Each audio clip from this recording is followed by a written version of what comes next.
Olá. Que tal começar pensando numa coisa ah, meio doida sobre o nosso corpo? O sistema imunológico, sabe?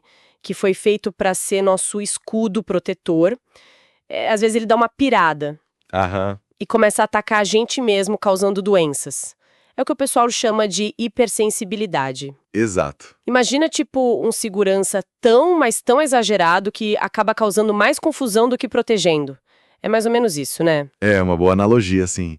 Um zelo excessivo que vira problema. Hoje a gente vai analisar juntos um material bem interessante sobre essas reações de hipersensibilidade. Certo. A ideia é entender o que são, por que raios elas acontecem, quais os tipos diferentes e dar uma olhada mais de perto em exemplos que muita gente conhece, como lúpus, artrite reumatoide. Sim, doenças bem relevantes. Ok, então, vamos desenfacotar isso. Exatamente.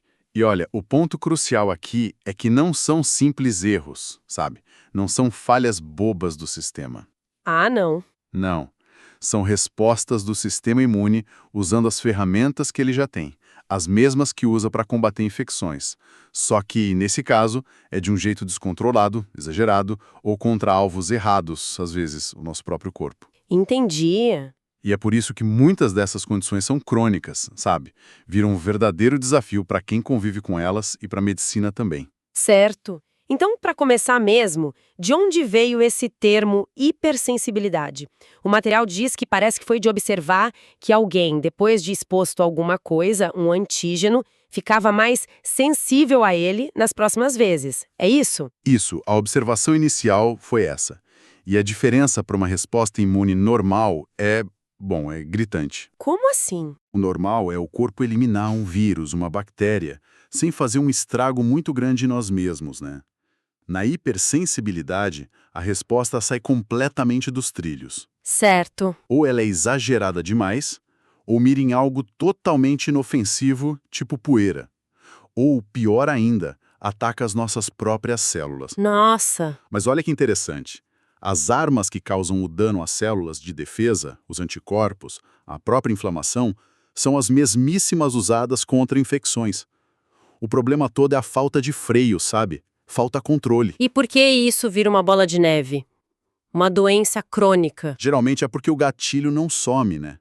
Se for um ataque ao próprio corpo, o que a gente chama de autoimunidade, bom, o alvo está sempre lá. Faz sentido. Se for uma reação contra bactérias que vivem normalmente no nosso intestino, elas também não vão embora assim fácil. Ou pode ser algo no ambiente que a pessoa encontra o tempo todo. Entendi. E para piorar, o próprio sistema imune tem uns mecanismos que acabam, tipo, jogando lenha na fogueira, sabe? Ele se autoestimula e mantém a reação acesa. Uma retroalimentação positiva. Que complicado. Faz sentido. E quais são esses gatilhos, então? O material que a gente analisou agrupa eles em 3 tipos principais, né? Isso. O primeiro, e talvez o mais intrigante, é a autoimunidade. Ah, quando o corpo ataca a si mesmo. Exatamente. É quando o sistema imune perde aquela capacidade de reconhecer o que é seu e o que é invasor. Aí ele começa a atacar o próprio corpo. E olha, parece que isso afeta uma parcela considerável da população, viu? Sério? Tipo quanto? Algo entre 2% a 5% nos países desenvolvidos. E os números vêm crescendo. Nossa, é bastante gente. É sim, acontece mais ali entre os 20 e 40 anos e é bem mais comum em mulheres. Por quê? Bom, isso ainda não está totalmente claro, mas o impacto na vida das pessoas e nos sistemas de saúde é enorme. Puxa vida. Mas pelo menos parece que, apesar de serem doenças bem complicadas, estão surgindo tratamentos mais eficazes nos últimos tempos, né? Li algo sobre isso. Sim, felizmente a pesquisa tem avançado bastante. A segunda categoria de gatilhos são as reações contra micro-organismos. Contra bactérias, vírus. Isso. Aqui o problema pode ser uma resposta exagerada a uma infecção ou então uma luta contra um micróbio muito teimoso, sabe? Que não vai embora. Um exemplo clássico é a febre reumática. A pessoa tem uma infecção de garganta por estreptococo, o corpo produz anticorpos contra a bactéria, o que é bom, Sim. mas, por azar, esses anticorpos também reconhecem e atacam estruturas do coração. É uma reatividade cruzada. Caramba. Que azar mesmo. Pois é, Outro exemplo são reações a bactérias normais do nosso intestino. Parece que elas podem estar por trás da doença inflamatória intestinal em algumas pessoas. Espera aí, tem uma parte que eu achei bem curiosa. O texto fala do dano colateral, que pode acontecer até numa resposta normal a uma infecção. Ah, sim, lembro dessa parte. Tipo, na hepatite viral, as células de defesa matam as células do fígado, que estão com o vírus, para tentar eliminar a infecção. O que é o certo a fazer, né? É o objetivo, sim. Mas nesse processo acabam machucando o próprio fígado. Eles até fazem questão de dizer que isso não é tecnicamente hipersensibilidade, mas ajuda a gente a entender como o sistema imune, mesmo com a melhor das intenções, pode acabar causando estrago, né? Exatamente, é um ótimo exemplo. Mostra bem o poder destrutivo do sistema imune, mesmo quando ele está fazendo o trabalho normal dele.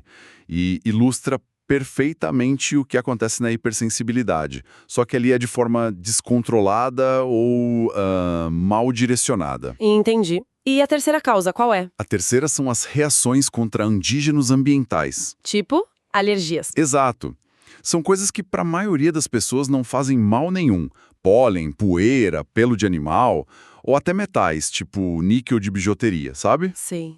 Clássico. Mas em algumas pessoas, cerca de 20% da população, essas coisas disparam uma reação. É a base das alergias comuns, como rinite, asma, e também daquelas irritações de pele por contato. É aquela coceira depois de usar uma luva de borracha, por exemplo. Isso pode ser pelo látex. E mais uma vez, olha só, as ferramentas que o corpo usa para causar essa reação alérgica ou essa irritação na pele, células como mastócitos, eosinófilos, linfócitos T, a própria inflamação, são as mesmas que ele usa para se defender de parasitas ou infecções.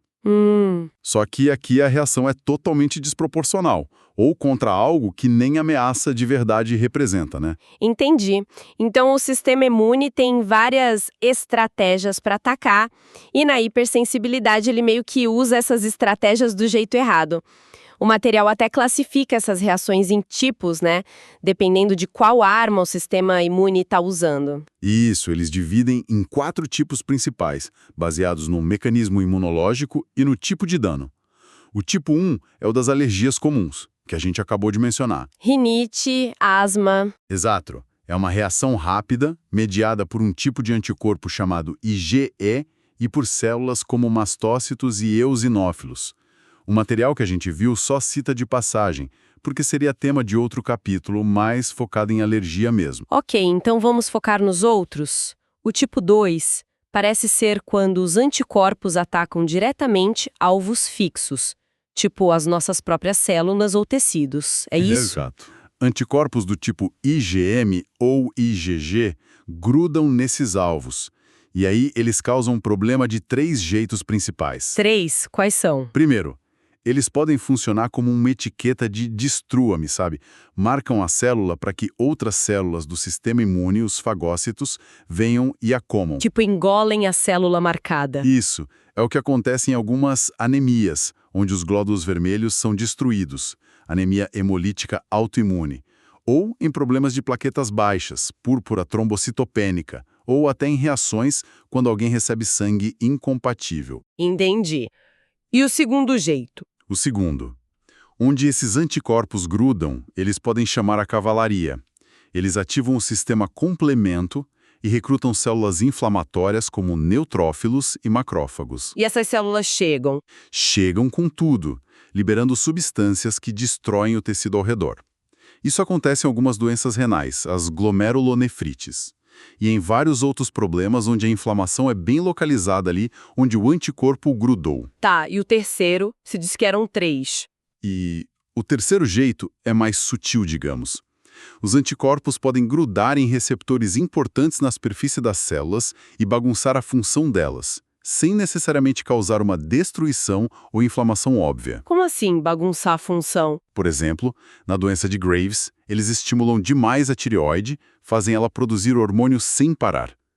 Na miastenia graves, eles bloqueiam a comunicação entre o nervo e o músculo, causando fraqueza. Ah, É como se o anticorpo funcionasse como uma chave errada na fechadura, sabe?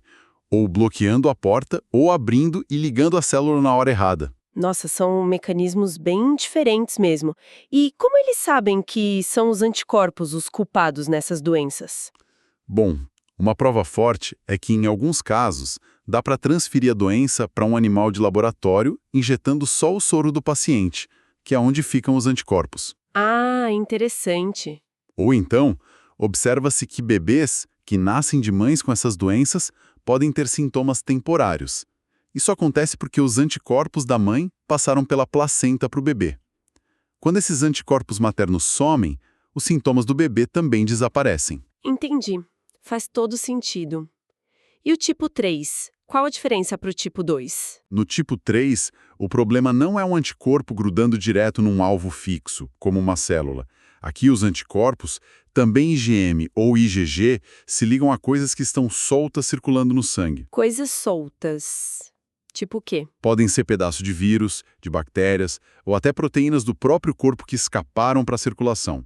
Aí o anticorpo gruda nesse antígeno solto e eles formam aglomerados, que a gente chama de imunocomplexos. Tá, formam esses complexos, e aí? E esses aglomerados acabam ficando presos em algum lugar, geralmente em vasos sanguíneos bem pequenos, como nos filtros dos rins, os glomérulos ou nas articulações. Ah, eles se depositam lá. Exato.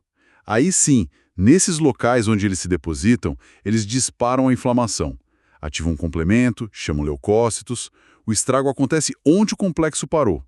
Por isso, a doença tende a ser mais espalhada pelo corpo, mais sistêmica. Entendi. Tem até uma história interessante sobre a descoberta disso.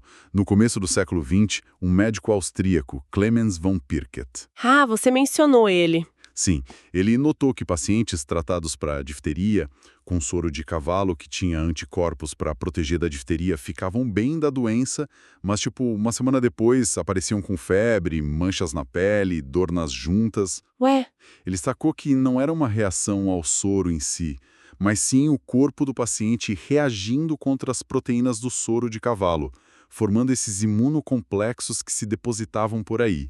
Ele chamou isso de doença do soro. que sacada genial! Foi mesmo. E essa ideia ainda é super relevante hoje, viu?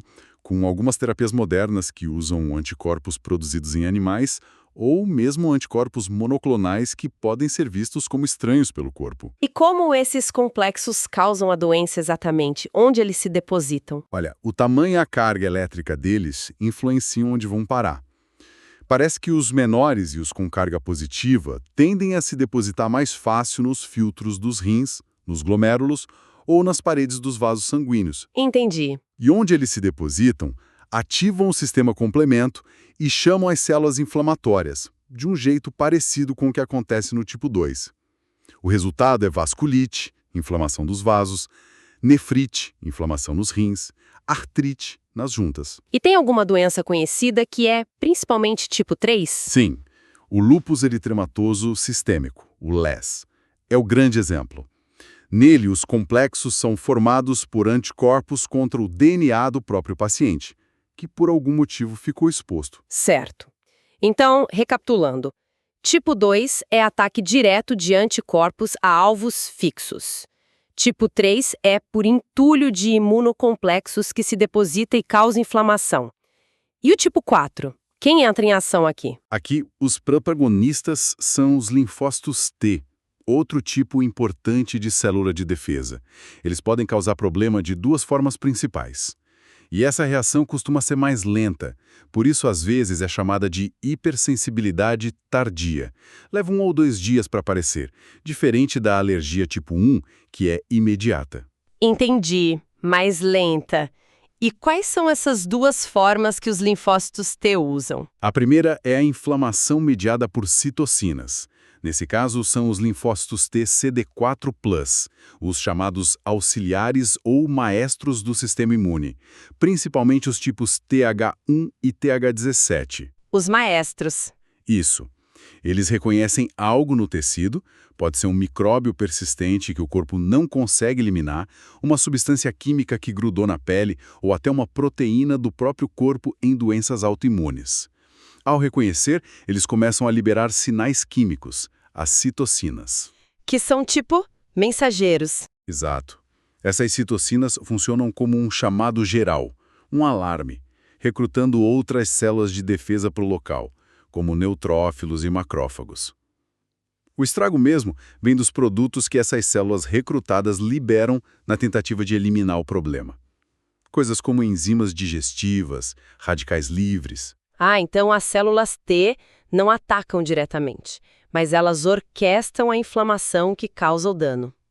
Exatamente, nesse primeiro mecanismo do tipo 4, sim. E olha, muitas doenças autoimunes funcionam assim.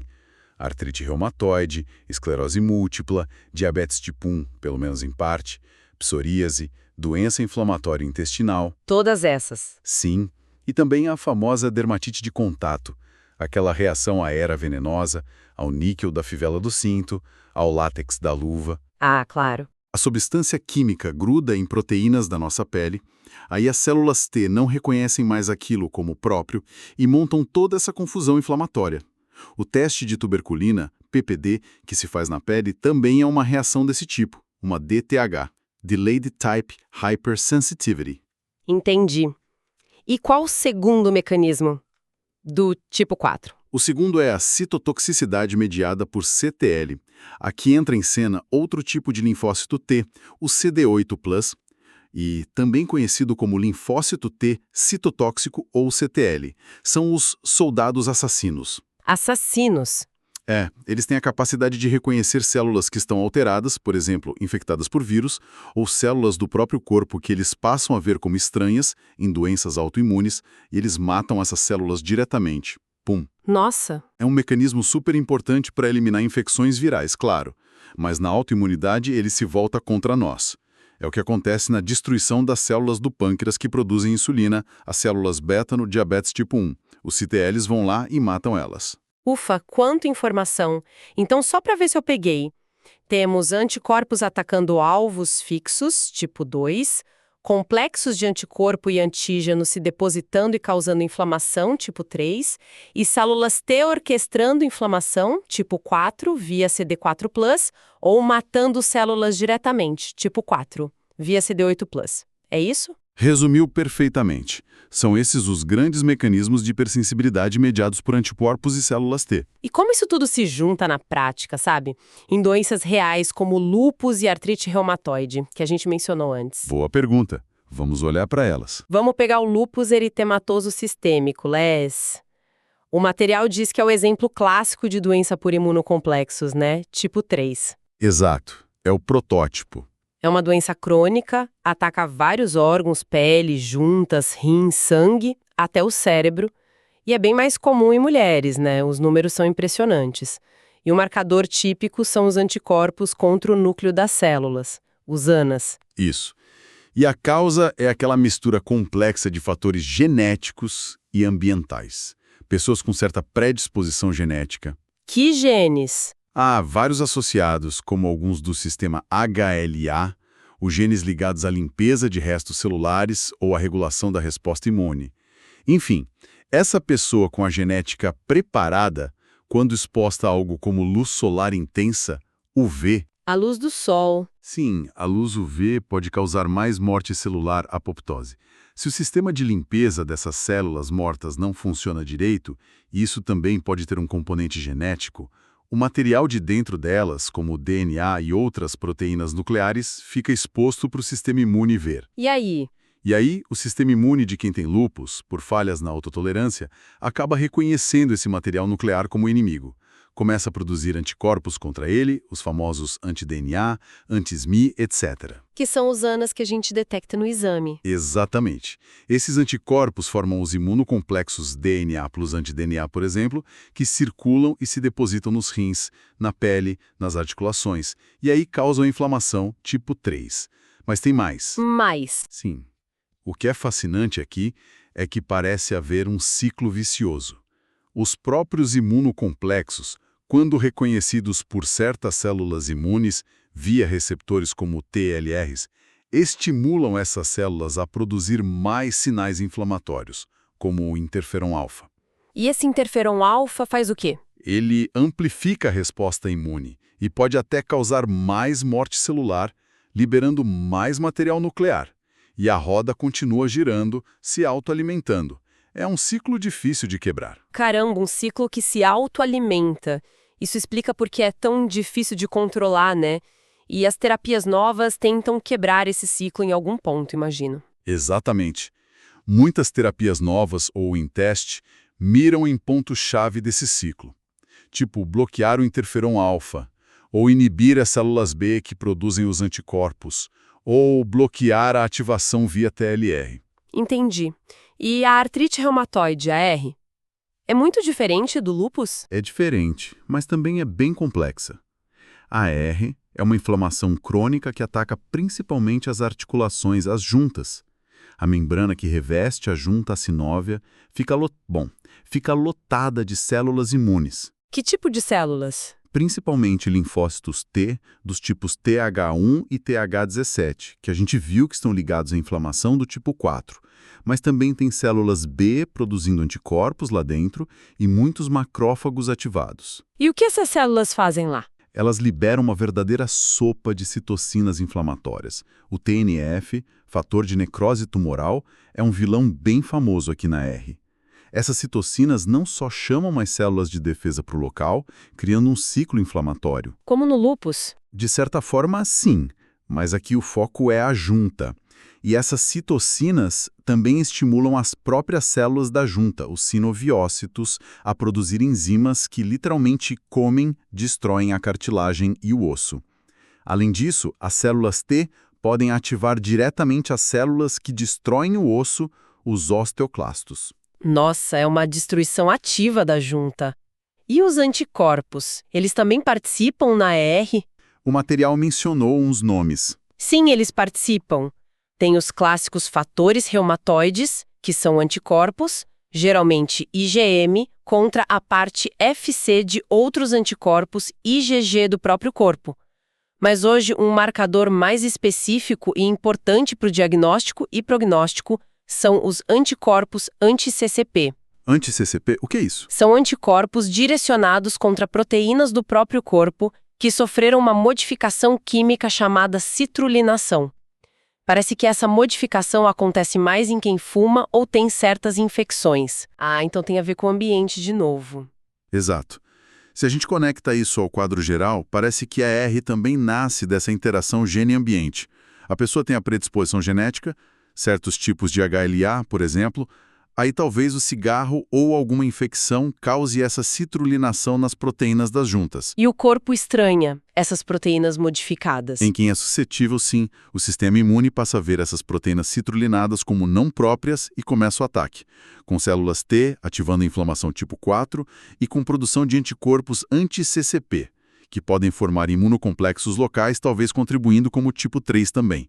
O resultado é a inflamação crônica e a destruição progressiva da articulação. Faz sentido. E o sucesso enorme dos bloqueadores de TNF na AR mostra como entender esses mecanismos em detalhe realmente faz diferença no tratamento, né? Totalmente.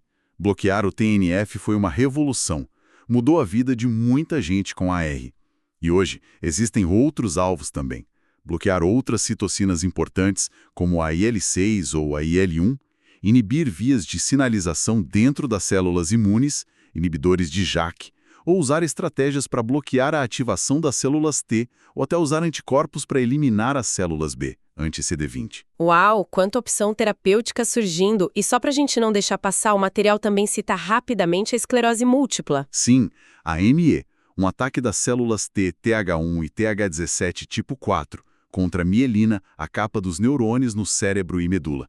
Causa inflamação e desmielinização. E o diabetes tipo 1? Também tipo 4, com as células T, CTLs e TH1 destruindo as células beta do pâncreas que produzem insulina.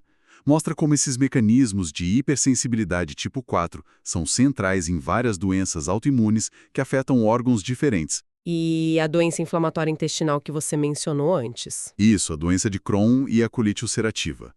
Também envolvem respostas alteradas de células T, provavelmente contra bactérias da nossa própria microbiota intestinal, causando inflamação crônica no intestino.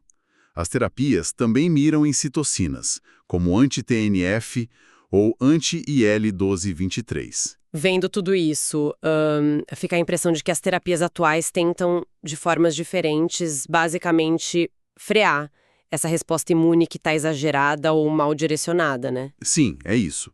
As estratégias gerais, resumindo, são: primeiro, usar anti-inflamatórios gerais, como os corticoides. Eles apagam fogo de forma bem ampla, mas a gente sabe que tem muitos efeitos colaterais a longo prazo. Sim, todo mundo sabe dos riscos dos corticoides. Segundo, tentar remover os culpados diretamente. Por exemplo, usar anticorpos para eliminar as células B, como o anti-CD20, ou filtrar os anticorpos e os imunocomplexos do sangue, um processo chamado plasmaférese. Ah, limpar o sangue, literalmente. Isso. Terceiro, e talvez a área que mais avançou, é bloquear sinais específicos da resposta imune, principalmente as citocinas inflamatórias-chave, anti-TNF, anti-IL-6, anti-IL-1, anti-IL-17 e por aí vai. As terapias biológicas, né? Exatamente. Quarto, impedir que as células imunes cheguem onde não devem ou que elas conversem entre si para iniciar o ataque. Por exemplo, remédios que bloqueiam a migração das células para dentro do cérebro, na esclerose múltipla, ou que bloqueiam sinais de coestimulação necessários para ativar as células T. Entendi. E, por último, o grande sonho da área, o objetivo futuro: conseguir induzir tolerância específica. Tolerância específica, o que é isso? Seria tipo, ensinar o sistema imune a parar de atacar só aquele alvo específico, a mielina na EM, as proteínas da junta na EA, as células beta no diabetes, sem precisar desligar o sistema imune inteiro. Ah, isso seria o ideal. Com certeza. Porque evitaria o grande problema da imunossupressão geral, que é deixar a pessoa vulnerável a infecções e até alguns tipos de câncer. Mas ainda é um desafio enorme conseguir isso de forma segura e eficaz. Isso, inclusive, levanta uma questão importante sobre o futuro, né? Como a gente vai alcançar esse equilíbrio perfeito entre controlar a doença autoimune e manter as defesas normais do corpo funcionando? Uau! Então tá. O que tudo isso significa pra gente? Basicamente que a hipersensibilidade é o nosso próprio sistema de defesa que deveria nos proteger, virando a casaca e causando dano. Exato. Seja por anticorpos agindo sozinhos, tipo 2, ou formando complexos que se depositam, tipo 3, seja por células T comandando a inflamação, tipo 4CD4+, ou atacando diretamente outras células, tipo 4CD8+. Perfeito. Vimos que a genética e o ambiente dançam juntos para disparar essas doenças complicadas como lúpus, artrite reumatoide, esclerose múltipla, diabetes tipo 1. E o mais animador, talvez, é que, ao entender melhor essa maquinaria toda do sistema imune, a ciência conseguiu criar tratamentos muito mais inteligentes, mais direcionados, como esses bloqueadores de citocinas que você mencionou que realmente mudaram a vida de tanta gente. Exato. É um avanço notável baseado no entendimento desses mecanismos. E para fechar com uma provocação, talvez, a maioria das terapias atuais, mesmo as mais modernas, ainda se baseia em suprimir, em calar uma parte do sistema imune. Funciona, claro, mas como a gente falou, o preço pode ser alto em termos de infecções ou outros riscos. Sim. A tolerância específica, o recalibrar o sistema de forma precisa, ainda é um desafio e tanto. Será que no futuro a gente vai conseguir ir além da simples supressão? Será que dá para, de alguma forma, reeducar o sistema imune? Talvez fortalecendo as células que deveriam controlar a resposta, as tais células T reguladoras? Seria incrível. Ou, quem sabe, aplicar de forma terapêutica o que a gente tem aprendido com a hipótese da higiene. Aquela ideia de que a falta de exposição a certos micróbios na infância pode, de alguma forma, bagunçar o desenvolvimento do sistema imune e favorecer a autoimunidade depois. Interessante pensar por aí. Pois é. Fica a pergunta no ar. Como seria uma terapia que realmente restaura o equilíbrio perdido, em vez de só silenciar o barulho da inflamação ou do ataque? É um campo cheio de perguntas ainda, sem dúvida, mas também de muita pesquisa e muita esperança para o futuro.